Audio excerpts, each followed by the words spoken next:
자, 그러면 이번 시간에는 우리가 육종을 하는데 육종에 있어서 가장 핵심은 뭡니까? 예, 변이입니다. 변이. 변이는 변종을 만든다. 이렇게 이해를 하시면 됩니다. 새로운 것을 만든다. 그러니까 원래의 기존에 있던 것을 탈피해서 변화된 것을 만든다 이거죠. 그래서 이 변이라고 하는 것은 영어로는 variation이라고 쓰고 개체들 사이에 형질의 특성이 다른 것, 이것을 변이 이렇게 말하는데, 여기에는 유전 변이가 있는데, 먼저 유전적인 변이는 이 유전적 원인에 의해서 다음 세대로 유전하는 것, 이것을 말합니다. 그래서 유전 변이가 크다는 것은 유전자형이 다양하다 하는 거죠. 예를 들자면 이런 겁니다. 이삭이 있다면 이삭의 형태가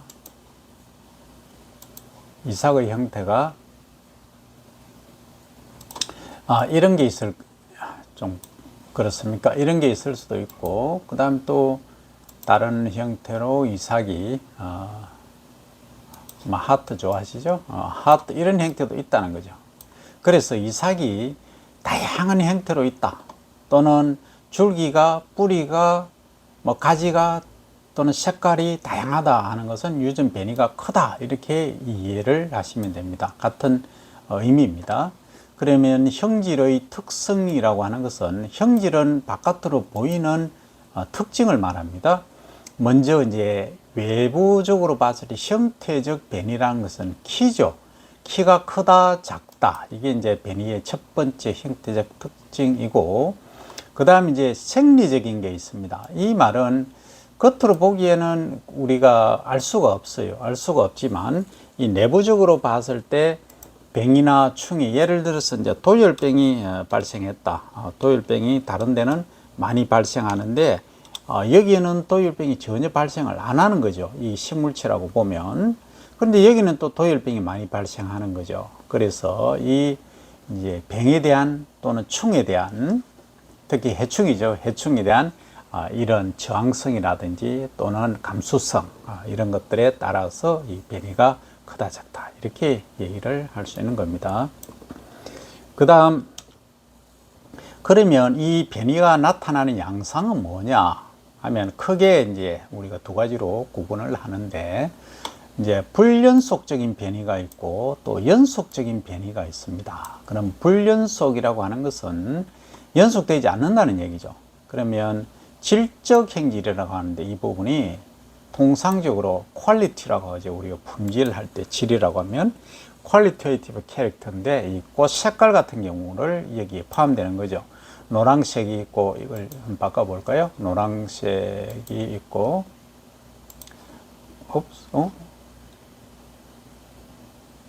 치우기가 이게 아닌가요? 어쨌든 노란색이 있고, 이거는 이런 색이 안 바뀌네. 어쨌든 이런 색이 다양하게 꽃 색깔이 이제 나타난다 하는 것이 이제 불연속 변입니다. 그런데 이것은 표현형이 바깥으로 드러나는 형이 구별이 쉽습니다. 왜? 이게 이제 노란색, 청색, 붉은색 다 나타나니까, 그죠? 표현형의 형이 아니고 표현형이죠. 표현형에 속하는 개체수를 이제 비교해서 조사하면은 그 유전 분석이 있고, 비교 조사죠. 그 다음에 원하는 유전자형을 쉽게 선발할 수 있는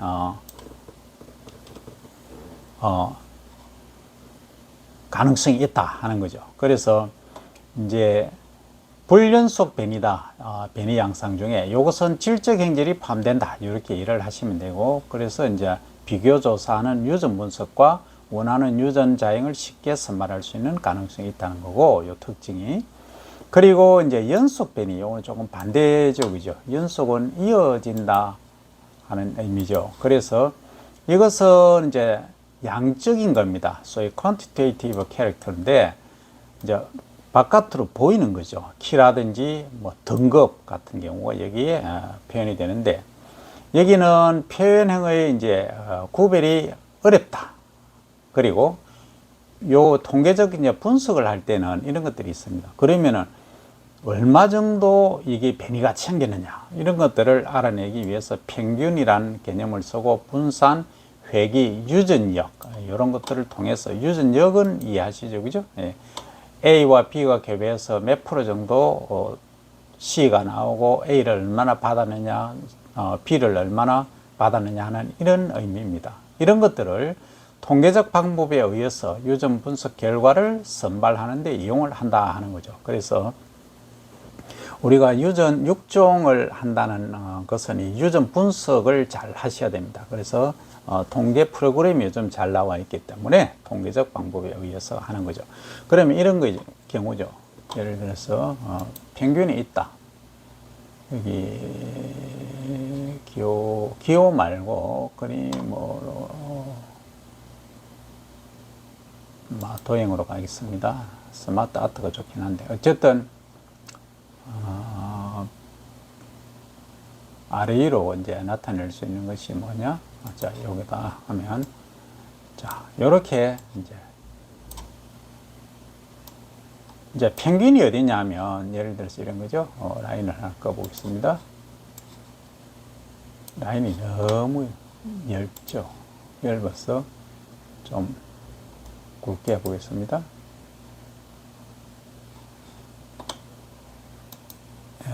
이게 잘 안 되네요. 어쨌든 그 라인 대신에 다른 걸 넣어야 되겠습니다.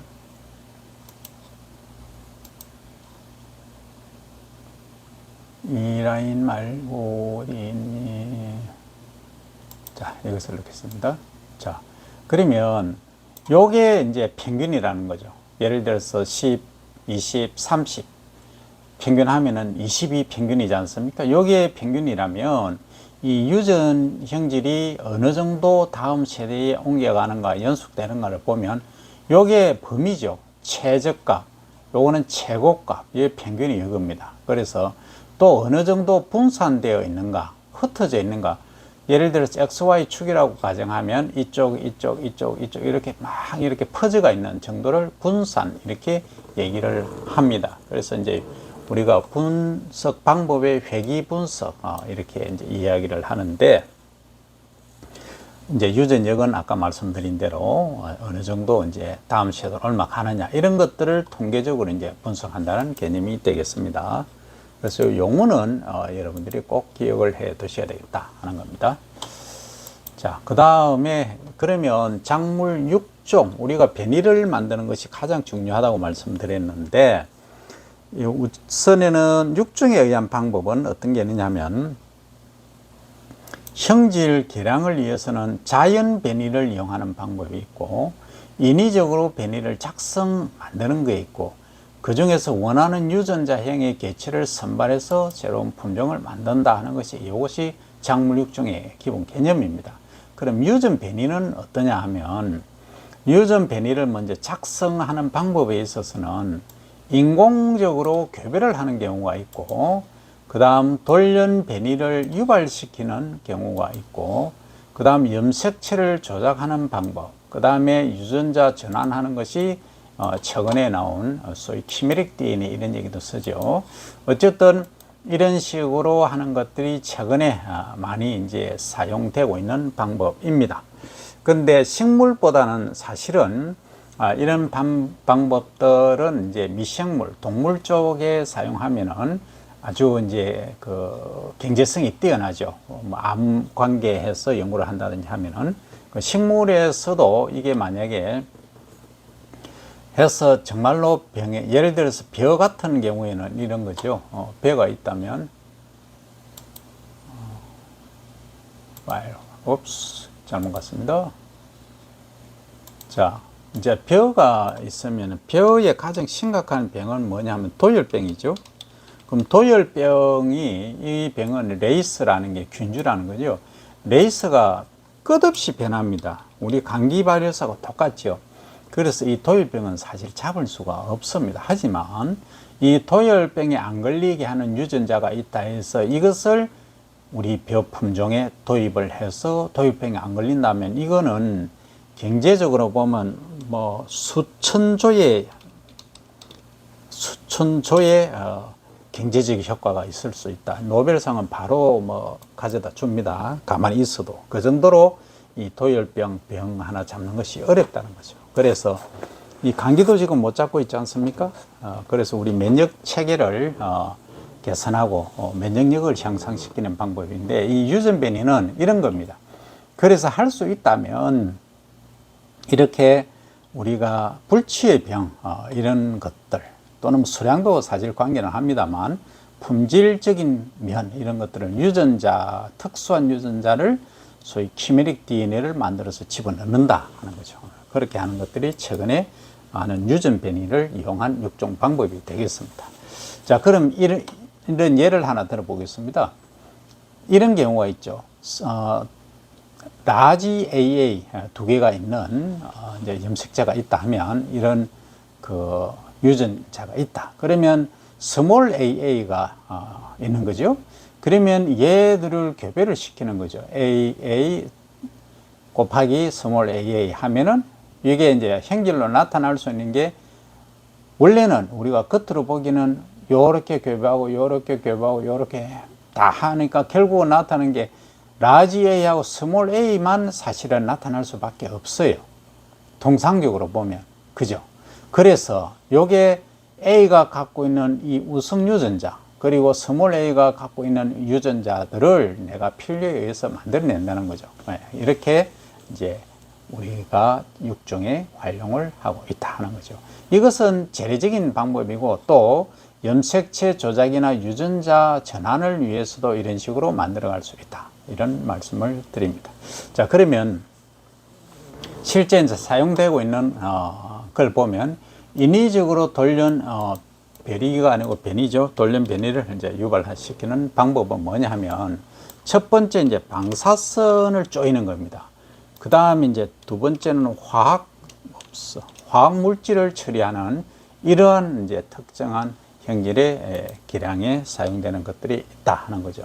그 다음에 염색체 수를 바꾸는 건데, 반수체, 배수체, 이수체 이렇게 이제 구분을 하면, 이것은 반수체는 N 하나만 있는 거고, 배수체는 2N이 있는 거고, 3배체하면 3N이고, 4배체면 4N 이렇게 되는 거죠. 표시를 하죠. 이 염색체 수를 갖고 이제 변이 유전자를 만들고, 그 다음 구조 변화를 또 만드는데, 이것은 생리적이나 형태적으로 다른 특성을 가지는 것을 말합니다. 자, 그 다음에 세포 융합이라는 게 있습니다. 이것은 아까 말씀드린 이 염색체 조작이나 유전자 전환에 해당되는 부분이겠습니다만, 물론 이 염색체 수도 여기에 사실은 포함이 됩니다만, 세포 융합은 특히 유전자 전환에 관계되죠. 그래서 인공 교배가 불가능한 원연종입니다.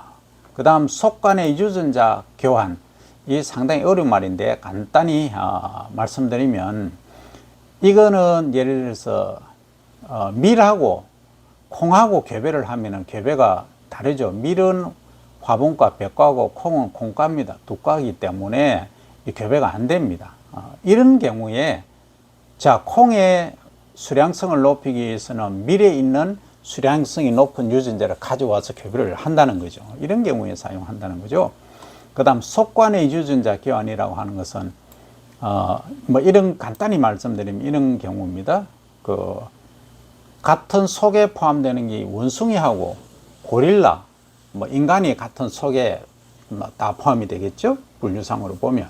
그러면 이게 실제 이제 안 되지만, 또 식물에서는 우리가 트리티케일이라는 애가 있어요. 트리티케일. 그러면 이건 속간 잡종인데, 예를 들어서 밀하고 보리하고 교배를 하면 안 됩니다. 안 되는데, 이것을 속간의 잡종을 이제 이용하는, 그래서 이런 경우는 교배를 해서도 되지만, 이런 경우 특이하게 이제 된 경우고, 통상적으로는 속간의 종, 속, 과목 이렇게 우리가 구분하지 않습니까? 이때는 유전자의 교환이 없이는 속간의 변이를 만들기는 어렵다. 하지만 이 유전자 전환을 통해서 가능하다, 이런 이야기가 되겠습니다.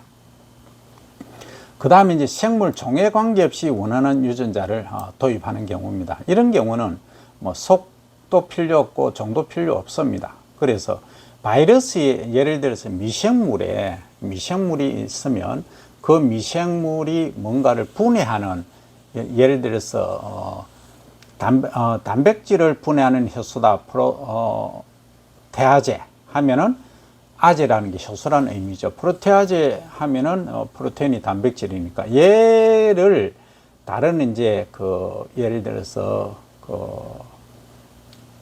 단백질 덩어리가 있는데 이게 분해가 잘 안 되는 경우, 그러면 얘를 거기 이 미생물이 있는 이 프로테아제를 많이 생성하는 유전자를 이쪽 유전자에 집어넣는 거죠. 그러니까 거기서 이제 다른 형질이 나타나는 것이, 이것은 단백질을 분해할 수 없는 애였는데 이걸 넣으니까 단백질을 분해하더라, 이건 경우가 해당이 됩니다. 그래서 이런 경우를 유전자 전환, 이렇게 유전자 도입, 뭐 여기에 사용되는 건 진, 근 뭐 이런 것들이 사용되고 하는데, 그건 이제 그 시간에, 생명공학 시간에 배우시면 되고, 여기서는 간단히 우리가 기본 원리를 알고 가도록 하겠습니다. 자, 그러면 우리가 변이를 앞에서 이런 식으로 만들었죠. 이런 식으로 변이를 만들었습니다. 염색체수, 세포융합, 그 다음 인위적 돌연 변이를 통해서 만들고 나서, 그러면 이 변이가 제대로 되었는지 안 되었는지 선발을 하는 거죠. 우리 목적에 맞게끔. 그래서 이거를 선발을 함에 있어서 크게 세 가지가 있더라. 그럼 첫 번째 뭐냐? 우량 변이. 그러니까 변이를 하긴 했는데 우량적인 것, 우리가 원하는 것, 이렇게 봐야 되겠죠. 그러면 특성을 검증하고, 그 다음에 특성을 여기에 검증한다는 것은 우량 변이를 선발하는데 어떤 심어 보니까, 재배해 보니까 어떤 특성들이 있더라 하는 검증하는 거죠. 그 다음에 이 형질 간의 서로 상관관계가 어떠냐, 이것을 이제 비교 평가해서 우량 변이를 선발하는 거고, 그 다음 후대 검증이라고 하는 것은 이 먼저 선발한 변이체가 유전자행이 어떠냐, 이것을 이제 꼭 알고 싶을 때, 이런 경우에는 후대 검증을 해 보는 경우입니다. 그 다음 분자 표지를 이용해서 선발하는 것은 DNA 표지를 이용하는 거죠. 그럼 이게 DNA 표지가 잘 이해가 안 되시는 분들이 계실 거예요. 자, 그럼 이런 경우입니다. 자, 이런 DNA가 있다라고 가정하면 내가 필요한 것은 요 부분이라는 거죠. 요 부분인데, 요 부분이 이 내가 가지고 있는 A라는 세포에 투입을 한 거죠. 요것을 떼서 유전자를 여러 개 집어넣었는데, 그래서 이 유전자를 들어갔는지 안 들어갔는지 잘 모른다는 거죠. 그러면 이렇게 보겠습니다. 요 부분을 떼어서 여기에 이제 집어넣는 거죠. 분명히 넣었는데 알 수가 없어요. 그래서 여기에 형광 색깔을 내는 여기에 꼬리를 다는 거죠. 꼬리를 딱 달아서 여기 하면 여기 표현이, 여기 이제 청색이면 청색, 보라색이면 보라색, 이 색깔을 내는다는 거죠. 그래서 이제 표지를 또 이용하는 방법이 있고 다른 방법도 있습니다만, 가장 간단한 거는 이렇게 색깔을 보고 판정하는 그런 방법도 있고, 요즘은 이제 DNA를 시퀀싱 한다 그러죠. 기계로 바로 이게 ATGC 아닌가요? 그래서 이제 이 유전자라고 하는 것은 ATGC 요 4개,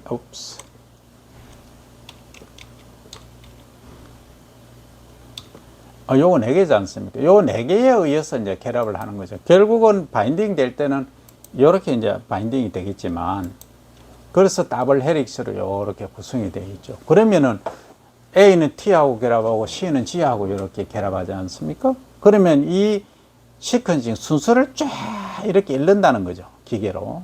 좀 간단합니다. 과거에는 엄청 비쌌지만. 그러면 이거에 이제 순서를 딱 보고, 요게 들어갔다 안 들어갔다를 알 수 있는 거죠. 그러니까 핵을 우리가 여기에 만약에 세포라고 하면 세포벽이 있고, 식물은 안에 세포막이 있지 않습니까? 이 안에 핵이 있어요. 이 핵 속에 이 유전자, 소위 염색체가 있고, 요 염색체를 구성하는 게 DNA니까 이 DNA들이 있다는 거죠. 그래서 여기에 있는 요 유전자가 뭐 ATGC, GC, GC, AT라면 이것이 여기에 삽입이 되었는가, 들어갔는가, 이것을 확인하는 것을 말합니다. 자, 그 다음에 내려가 보시면, 그러면 우리가 원하는 것은 궁극적으로 새로운 신품종, 그러니까 이것을 만드는 거죠. 그럼 이걸 만드는 데는 우리가 지금까지 노력을 기울여서 만들어 봤습니다. 그죠? 그래서 기존 품종의 결점이라든지 농업인과 소비자의 요구, 미래의 수요에 따라서 이걸 이제 설정을 한 거죠. 그러면 이걸 설정해 놓고 이제 만드는 거죠. 육종 재료를 가져오고 방법을 결정해서 여기는 대상 작물의 생식 방법, 그리고 목표 형질의 유전 양식을 파악을 하고 그 다음 이제 변이를 작성을 하는 겁니다. 그러면 이 변이 작성에는 자연 변이가 있고 인공 교배가 있고 돌연 변이 유발하는 게 있고 염색제 조작, 유전자 전환, 조금 전에 나왔던 내용들을 총망라해서 기술적으로 이제 뭘 할 거냐, 나는 자연 변이를 쓰겠다 하면 자연 변이 쓰시고, 아니다 나는 요즘 좀 현대화된 걸 쓰겠다 하시면 유전자 전환을 쓰시겠다 하면 이걸 쓰시는 거죠. 그래서 이제 우량 계통을 육성을 하는 겁니다. 여기에는 대상 작물의 생식 방법이 들어가 있고, 그리고 목표 형질의 유전 양식을 파악을 하는 겁니다. 그래서 이것을 만들어서 우량 계통을 만들어서 이제 여기에 실제 생산이 얼마나 되느냐 생산성 검증을 하고, 그 다음에 내가 예를 들어서 이제 농촌진흥청 전주에서 했다 하면 전주에서만이 아니고 타 지역에서 이게 과연 효과가 있느냐 없느냐를 지역별로 선정을 합니다. 그러면 호남, 영남 이렇게 중부 나누어서 할 수도 있고, 영남 지방 중심으로 하겠다, 호남 지방 중심으로 하겠다면 사이트, 장소를 한 적어도 3군데 정도를 정하는 거죠. 거기서 생산량을 결정해 보니까 이 레프리들이 있습니다. 심사위원들이 가셔가지고 전부 체크합니다. 키가 어떻다, 병해충 발생이 어떻다, 수량성이 어떻다, 다 다른 기존의 품종하고 비교를 합니다. 비교를 해서 이제 평가를 하는 거죠. 그러면 이 체크리스트를 작성해서 과거보다 좋다 하면 위원회에서 빵빵빵 두드리죠. 이것은 충분히 가능하다. 한 해만 하는 게 아니고 최소 2회 2년을 검증을 합니다. 그러면 이제 이 신품종이 결정이 되고 이제 등록이 되는 거죠. 요 등록될 때는 이제 품종명을 정하는 거죠. 예를 들어서 호남에서 만든 게 동진벼라면 동진벼, 나는 아니다 통일을 염원한다 하면 통일벼, 나는 전 세계의 통일을 기원해서 못 사는 국가에 이 쌀이 보급되도록 원한다 이러면은 세계 통일벼 하든지 이런 식으로 한다는 거죠. 근데 세계 통일벼는 조금 등록되기가 어렵고, 벼에 있어서는 국가의 컨트롤을 반드시 받게 됩니다. 주국은. 자, 그 다음에 이제 이렇게 해서 이제 종자 등록이 되는 거죠. 그러면 종자 등록이 되면은 이때부터는 특허권을 가지게 되는 겁니다. 만든 분이. 그러니까 국가기관이 중심이 통상적으로 되죠. 이 주국에 있어서는. 그러나 최근에는 그 종자 회사들도 하고 있고 대학들도 많이 하고 있습니다. 그래서 이제 여기 종자 등록이 끝나고 나면 신품종을 이제 보급을 하는 겁니다. 자, 이제 농민 여러분, 우리가 이런 품종을 만들었으니까 이제 홍보를 하는 거죠. 그래서 이제 보급을 합니다. 그 책에는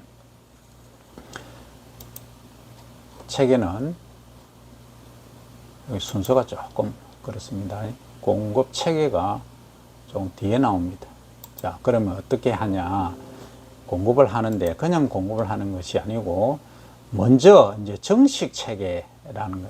정식 체계라는 것은 종자를 만들긴 만들었는데 이게 양이 별로 없어요. 그래서 양을 이제 정식을 해야 되겠죠.